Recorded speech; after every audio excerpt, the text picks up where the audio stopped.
Creative Bee Studios. I'm Karla.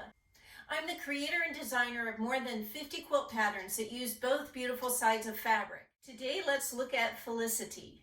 She's a cute little teapot quilt.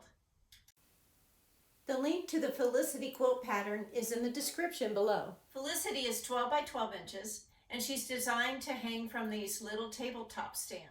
This Felicity is made with both beautiful sides of a Pioneer Woman focus fabric called Heritage Floral. Let's take a quick look at how the Felicity quilt is made. In each pattern, you learn how to audition both sides of fabric, the focus and the background fabrics. You'll cut the teapot and lid from a full-size paper template and use a fusible broderie purse for the bouquet, which means you're going to cut the flowers straight out of the motif of the fabric. She's perfect for a little spot of tea or in your kitchen.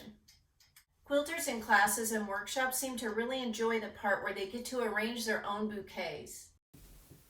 Learn about our fun trip to Pioneer Woman in the link below. Thanks for watching today. Be sure to subscribe and hit like. Thanks.